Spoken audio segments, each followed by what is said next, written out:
da Saúde, Brasil, União e Reconstrução, Governo Federal.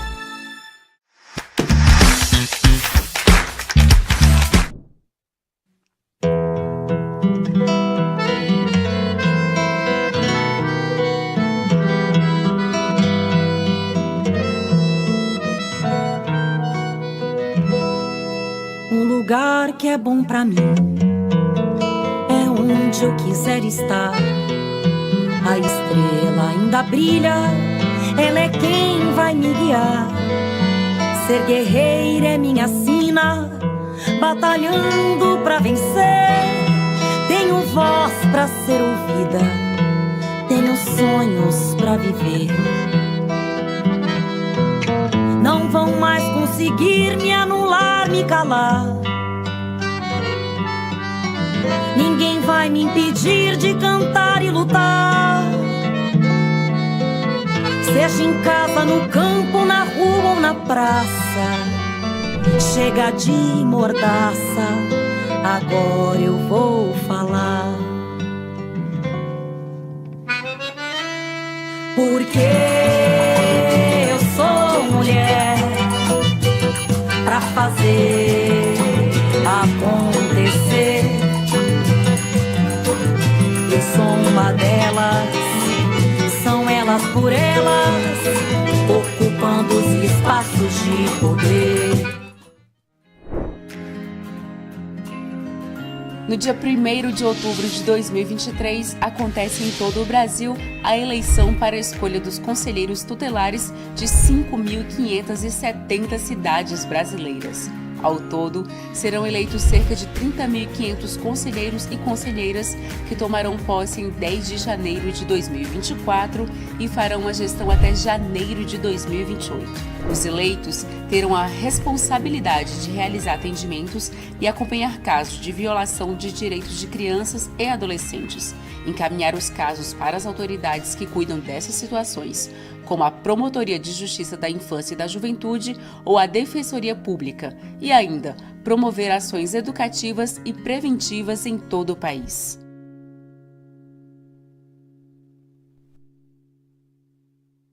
Na segunda aula desta semana, no TV Elas por Elas Formação, vamos falar sobre a relação entre os conselhos tutelares e a comunidade, com a deputada federal pelo PT de São Paulo, Juliana Cardoso. O relacionamento dos conselhos tutelares com as comunidades dos nossos territórios, com os fóruns de defesa da criança e adolescente nas regiões de assistência social, no caso FAS. Óbvio que cada região, território tem uma forma, né, e cada cidade tem uma forma. Mas o FAS, quando ele assim existe, é muito bom porque ele ajuda no controle social nesse papel de sociedade. Bom, esse pode ser um mecanismo muito importante de participação e controle. Ele deve ficar ali numa atuação importante que não é o conselheiro sozinho, ou não é o colegiado sozinho. Com alguns problemas que muitas vezes são do território, se você consegue ter essa participação e esse controle, você tem um órgão, né, que te apoiaria nessa relação do conselho para poder, muitas vezes, falar com o executivo que naquele local falta tipo de atendimento pela demanda que você tem, né, ali no seu conselho. Então, ele precisa funcionar e funcionar bem, né? Os conselhos, eles cumprem esse bem e essa função. E que, se muito bem articulado, se consegue avançar muito no que se tange na relação do executivo, na relação, muitas vezes, do legislativo e na relação orçamentária. E os órgãos que são representativos, como o Fórum de Defesa da Criança e Adolescente, ou os conselhos municipais, ou os conselhos regionais do território, eles foram pensados, inclusive, para que tenha essa finalidade, para que o conselho e outros órgãos não se sintam sozinhos, né? Porque às vezes dá uma agonia, dá uma solidão. Fala assim, gente, será que ninguém está vendo isso? Né? Como eu junto outras forças, outros órgãos, outros conceitos para me dar conta. Então, é bem bacana você fazer uma ação colegiada nesse nível. Quando a gente fala sobre o relacionamento dos conselhos tutelares com a comunidade, território e fórum, é muito importante a gente entender que é um instrumento necessário para que a gente consiga pensar uma política a nível de cidade, mas a nível territorial. Porque quando você está ali na ponta e precisa, por exemplo, de uma vaga de um abrigo, né? E essa vaga no abrigo não tem, o que vai acontecer?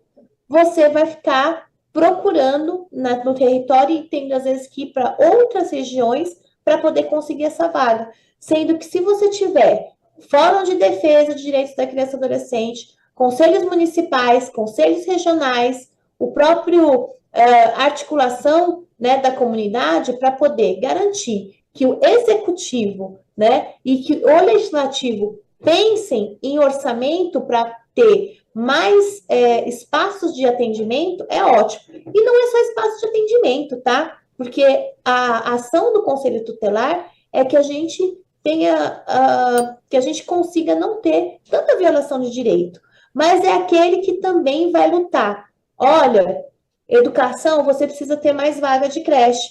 Olha, assistência social, aqui precisa ter mais atendimento para cursos profissionalizantes, para atuação que você possa fazer música, teatro, dança, várias outras coisas para que aquela criança não entre na vulnerabilidade.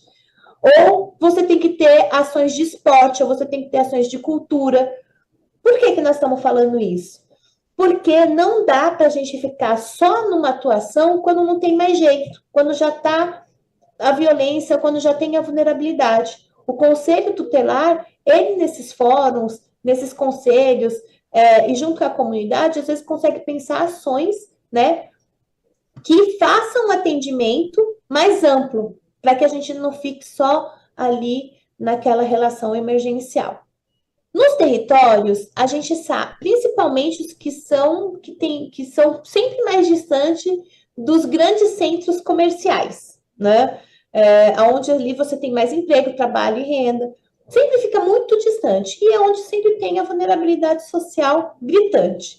Os conselhos tutelares assumem um papel estratégico no sentido que a gente pode contribuir para a formação de consciência coletiva e de garantia de direito. O Conselho Tutelar é uma ferramenta de emancipação, quer dizer, de libertação, de liberdade, né, social da nossa sociedade. E eu acho esse ponto muito interessante, porque se a gente conseguir inverter a lógica, né, de trabalhar a relação da vulnerabilidade, de atendimento emergencial, mas a gente inverter a lógica que nós também temos que trabalhar para ter mais equipamentos públicos que salvem vidas, né? A gente vai conseguir caminhar muito melhor no que pese na questão do Conselho Tutelar só nesse atendimento, né, da violência, porque hoje, de fato, é isso que mais, infelizmente, a gente tem de atendimento nos conselhos. É uma conquista do marco civilizatório. Por isso, é importante ter representação, né, dialogando sempre com a comunidade e sempre com a realidade do dia a dia. Porque quem está ali no território e sabe os seus problemas de vulnerabilidade, você consegue, e sabe onde que está, onde você consegue ter os parceiros, vai ter uma facilidade de lidar com o dia a dia. Óbvio que a gente aprende sempre, né?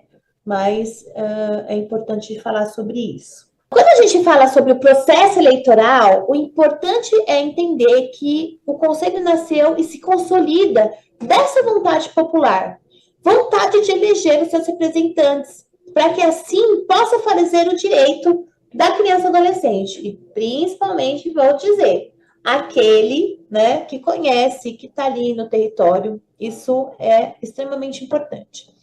Esse momento do processo eleitoral é muito relevante para que a gente possa refletir sobre o verdadeiro papel do Conselho Tutelar e a gente desmistificar, né, o bicho-papão que tira as crianças da família, porque o Conselho Tutelar é muito além disso. A relação de retirada, né, da criança da família é o que não deu mais jeito, né, que tentou fazer o caminho do atendimento com a família para poder ser atendido na relação da violência, na relação da drogadição, do álcool, na questão de tentar ver se consegue tirar aquela família de uma situação difícil, né? Não é ele que vai arrumar emprego, não é isso, mas é aquele que vai ajudando a família a buscar novamente a sua autoestima e começar a fazer um tratamento real para poder sair desse ciclo que muitas vezes vem de geração por geração. Então, o conselho tutelar, ele é além de a gente ficar tirando a criança, mas ele é aquele que ajuda a pensar uma política mais ampla, né? Aquela que inclui essa família, não que exclui. Bom, próximas eleições, né? A gente sabe que ela está marcada para dia 1º de outubro, em todo o território nacional, que também foi uma conquista, né? Se pensar uma eleição nacional que consiga ter uma linha só, porque também vai se movimentando, né, o Brasil a pensar de qual forma que a gente pode ter e qual a atuação que os conselheiros tutelares têm, a importância, né, deles. E é uma oportunidade que nossa sociedade possa escolher, né, o seu conselheiro. Muita gente aí está, né, se colocando o nome à disposição. A gente entende que precisa ser uma escolha, né, de causas comprometidas com a infância, de causas comprometidas com o Estatuto da Criança e Adolescente. Se você já vê um conselheiro que está ali sendo candidato e fala assim, não, tem que acabar com a ECA, pronto. Pode ter certeza que esse daí não é o seu candidato, porque ele não vai fazer com que garanta os direitos, saúde, educação, cultura, todo aquele direito que uma criança possa ter para poder ter segurança e ser atendida da melhor forma possível. Então, a cada dia mais a gente precisa de um fortalecimento dos conselheiros tutelares e um entendimento, né, para que serve o conselheiro. É só para a gente poder ter um emprego? Não. É para a gente se comprometer a uma política mais ampla.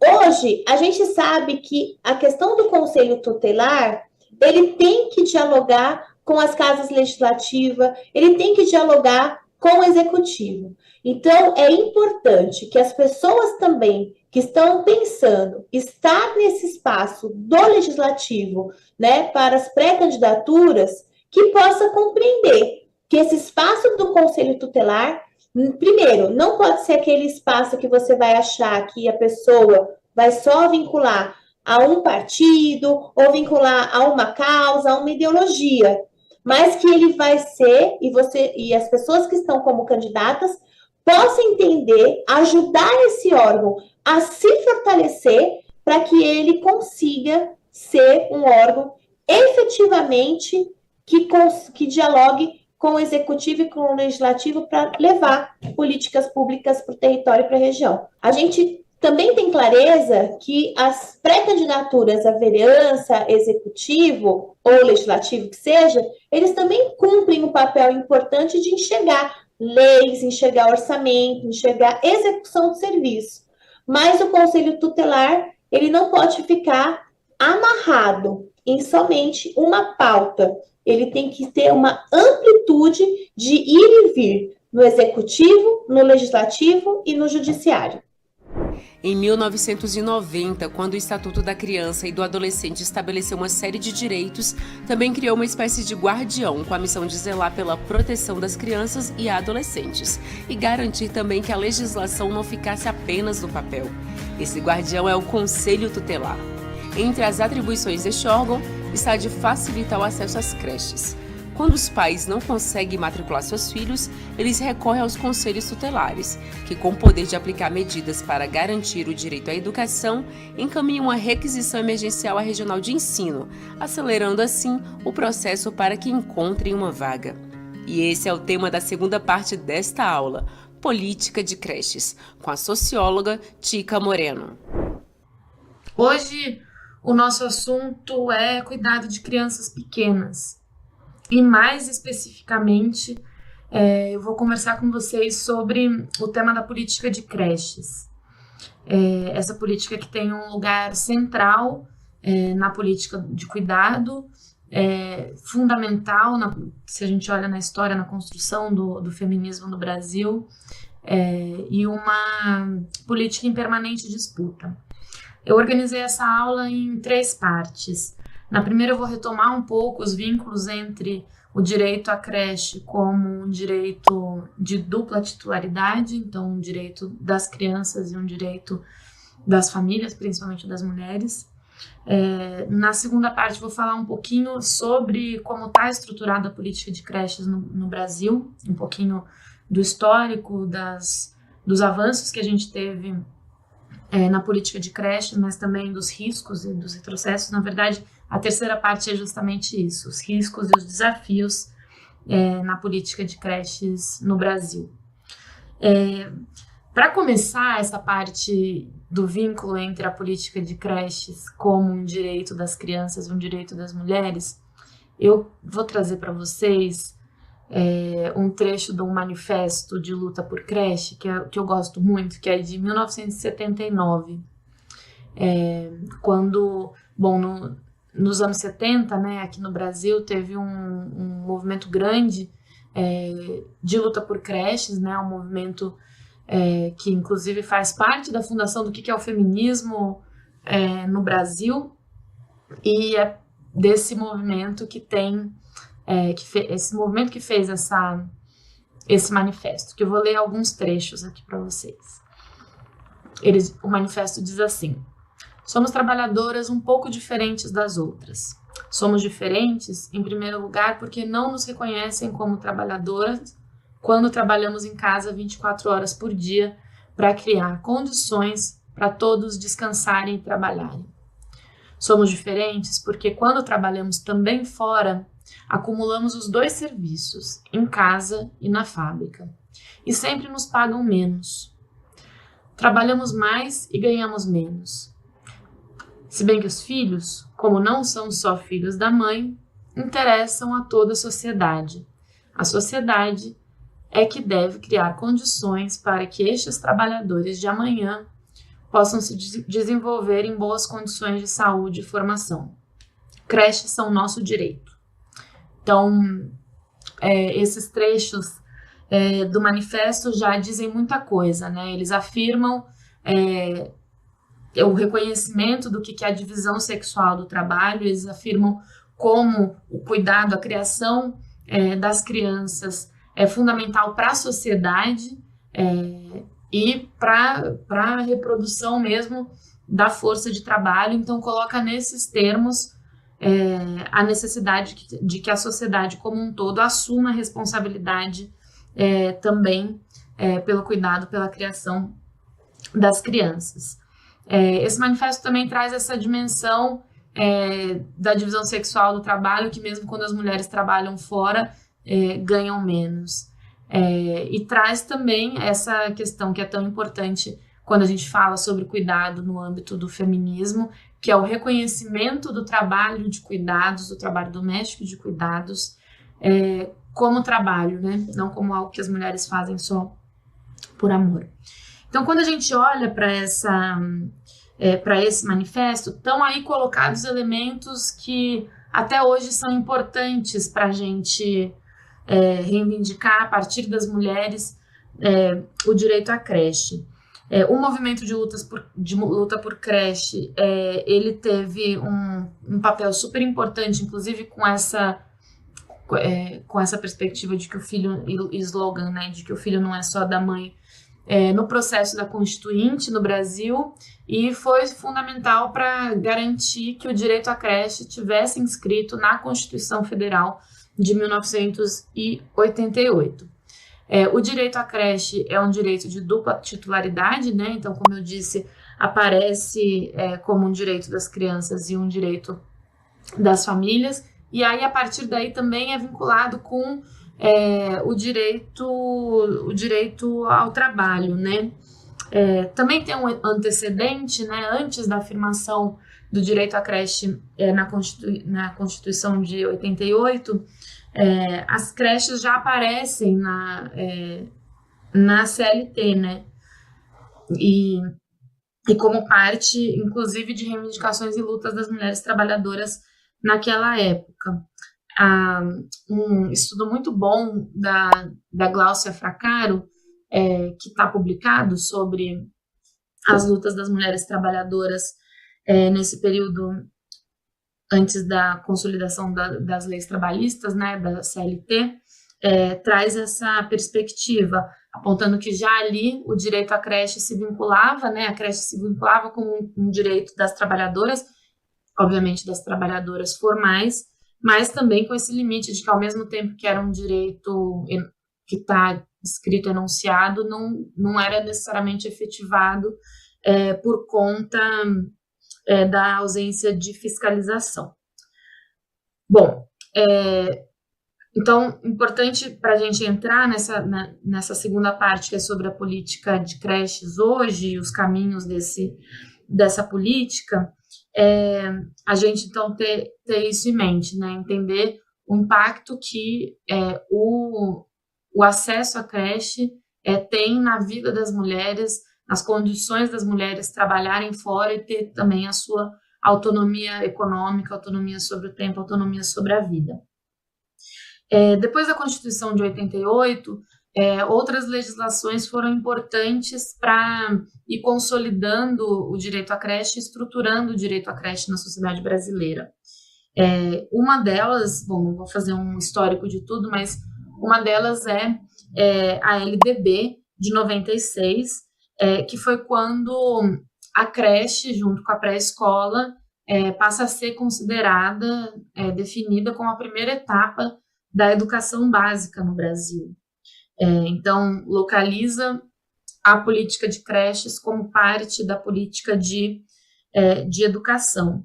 E daí, até o momento que a gente vive hoje, né, teve um chão. Então, a gente pode pensar que o lugar da política de creche estava mais na assistência social, né? A creche era uma política vinculada com a assistência social, e aí acontece uma transição da política de creche, da assistência social, para a educação.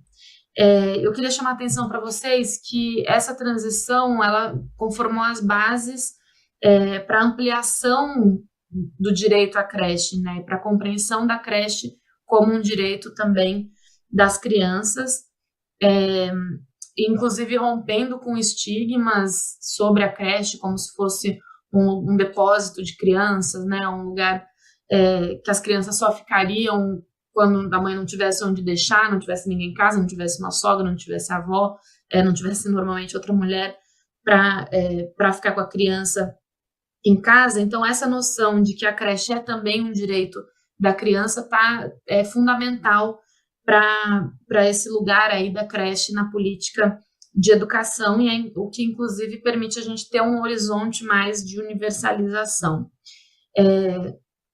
Combinando isso com o que a gente já falou nas outras aulas, acho que é importante lembrar que a gente, nas políticas de cuidado, tem sempre dois princípios, né, dois horizontes e processos importantes.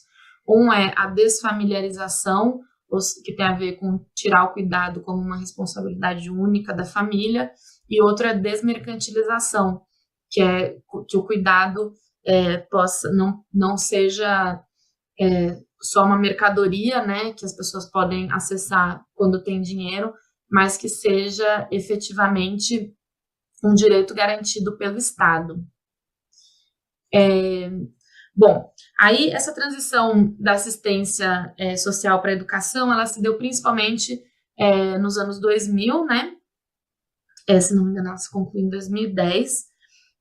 E com essa transição, então, tem essa mudança, inclusive na perspectiva do lugar, né, da creche na sociedade e na vida das crianças, da importância na vida das crianças, mas, fundamentalmente, um ponto que eu queria chamar a atenção também que isso dá as bases para ampliação do financiamento das creches e a expansão do direito efetivo à creche, né? É importante a gente olhar também para essa dimensão do financiamento, né?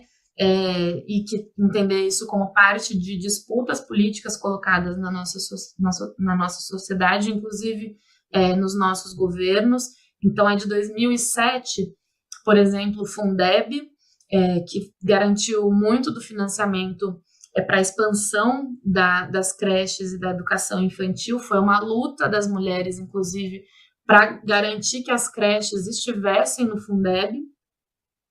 E depois uma outra política que foi bastante importante também foi o Brasil Carinhoso, quando o governo federal colocou mais investimento para ampliação das creches voltadas para a criação de vagas para as crianças de famílias que estavam no cadastro único, né, que recebiam o Bolsa Família. Isso foi em 2012 e impactou bastante essa base da sociedade brasileira para ampliar o acesso à creche. Bom, o acesso à creche nesse período, né, a gente pensa a transição da assistência social para a educação, e ao mesmo tempo, se a gente pensa essa ampliação do financiamento a partir de 2007 e também considerando 2012, teve um impacto muito significativo. Em 2003, a gente tinha, entre as crianças de 0 a 3 anos, 15,5% estavam frequentando creche. Em 2017, esse número mais que dobrou, passaram a ser 32,7% das crianças de 0 a 3 anos. Isso é um avanço, mas também é limitado. A gente gostaria que fosse mais, porque ainda tem muita demanda de ampliação de creche, de garantia da creche como um direito. Não à toa, toda eleição, o que as mulheres estão querendo saber é de creche. Né? Isso é um aspecto fundamental. A demanda ainda é muito maior do que essa expansão que a gente conseguiu fazer nos governos do PT, mas que precisa avançar ainda mais. E também é importante a gente entender que o acesso à creche ele continua sendo marcado por desigualdades. Então, eu vou ressaltar aqui 2 eixos de desigualdade. Um regional, se a gente olha, então, 2017, né, os dados de 2017, 32,7% das crianças de 0 a 3 anos na creche, em média, no Brasil. Esses dados são da PNAD, tá, do IBGE. Então, 32,7%. Se a gente olha para a região sul, esse percentual é 38%. Se a gente olha para a região norte, é 14,4%. Né? Então, é menos da metade da média. Na região norte, o acesso de crianças de 0 a 3 anos à creche. E no Nordeste, 27%. Um outro eixo de desigualdade é o eixo de renda. E aí, vou dar só um número para comparação. Se a gente olha para as famílias, né, para as famílias, e aí olhando mais para as mulheres, a renda das famílias se a gente divide em 5, né, em 5 quintis, as famílias mais ricas do quinto quintil, as famílias mais ricas, 54,3% das crianças de 0 a 3 anos estão na creche, enquanto nas famílias do primeiro quintil, de renda mais baixa, esse percentual era de 23,9%. Então, tem uma desigualdade aí persistente, por isso que o Brasil Carinhoso era uma política importante que incidia, inclusive, nessa desigualdade entre as famílias, entre as mulheres. Então, um eixo fundamental é a gente compreender as desigualdades no acesso à creche e a necessidade de expansão das vagas em creche, garantindo a qualidade, garantindo a jornada em tempo integral. Os conselhos tutelares são importantes órgãos de cuidado e proteção às crianças e adolescentes. Na aula desta terça-feira, a deputada federal pelo PT de São Paulo, Juliana Cardoso, falou sobre a relação entre o conselho tutelar e a comunidade. E a socióloga Tica Moreno explicou a importância da política de creches. Por isso, conheça os candidatos e candidatas a conselheiro tutelar em sua região e não deixe de votar no dia 1º de outubro. Não esqueça também de compartilhar as aulas do TV Elas por Elas Formação com as suas companheiras. É de segunda a sexta-feira, sempre às 4 horas da tarde, aqui na TV PT. Reveja esta e outras aulas na playlist TV Elas por Elas Formação, no canal da TV PT no YouTube ou em formato de podcast no Spotify.